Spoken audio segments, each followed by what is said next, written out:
الكلمة لبشرى طبعا، بشرى التي تتكلم دائما بطريقة تسعد الجميع.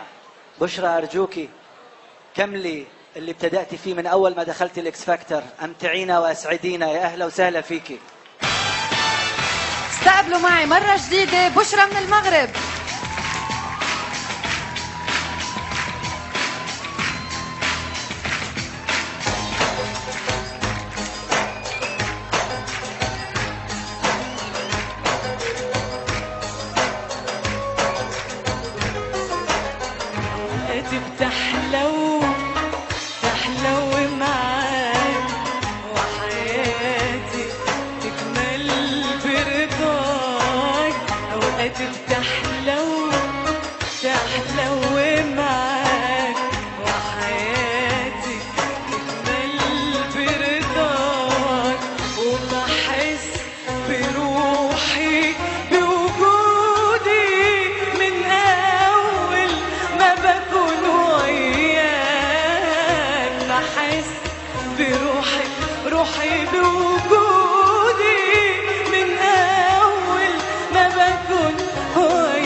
شكرا لك يا بشرى. خلينا نسمع رأي اللجنة اللي بظن مع مروركم الليلة أوقاتهم وأوقاتنا عم تحلو وتحلو. على كل حال بنتأكد أكثر مع ميشيل، أنوشكا وخالد. الكلمة إلكم. بشرى، ما كنت قطعتك عن شي حديث أو شيء. غنيت منيح مثل العادة. عم تذكريني بدرة، بتعرفيها لدرة اللي كانت معنا السنة الفرطة؟ أكيد أكيد. عم تذكريني بدرة، يعني عم تغني منيح، بس ما بعرف يعني مش عارف شو بدي اقول، انه عم تغني كثير منيح وصوتك كثير حلو. مين بيعرف ميشيل؟ قول، ما تستحي. مستحي شوي.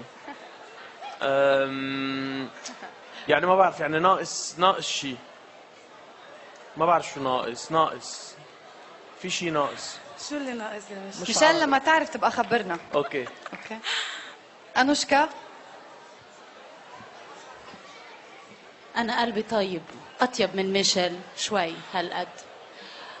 بشرى كل ما بتغني الشرقي النوعية دي من الغناء بحس إنك أنتي سمكاية في البحر، حوت في محيطك. جميله، انا بحس بيها كده. ميرسي يا مدام أنوشكا، شكرا. استاذ خالد.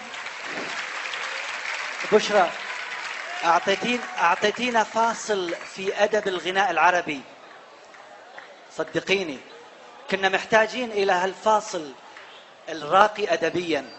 شكرا لك ولاختيارك ولأدائك، وأتمنى لك دائما إن شاء الله أن تكوني بهالمستوى. الله يخليك. طيب استاذ خالد، ميشيل هو بعدكم انتو بحلف واحد، بركي فينا نعرف شو كان بده يقول؟ خلاص انكسر الحلف؟ لا ما انكسر ابدا الحلف، بس شيء عم بحكي انا انه غناء اذا بدك كغناء اكاديميكي يعني ما خالي من النشاز والعربه كثير حلوين وصوتها كثير حلو، بس عم بحكي انا مش بقى عن الصوت ومش عن الشكل، لانه بلاقي انه شكلها منيح، بس بحس انه ناقص شعطة جنون، يعني كثير بحسها عاديه، يعني مثل كانه بتغني بس بذات الوقت بتشتغل بالنهار مدرسه او بالبنك او شيء، يعني ما في الهلوسه اللي انا بطلبها. يعني ما بعرف اذا عم تصال الفكره، يعني ما عندي اي انتقاد على الغناء تبعوله او على امكانياتها الصوتيه، بالعكس. استاذ خالد شو رايك؟ شو بدنا نعمل بهالهلوسه الناقصه حسب ميشيل؟ إذا الله سمح وأراد إن شاء الله تطلع الإكس فاكتور، راح أخلي ميشيل يعطيكي دورة في الهلوسة.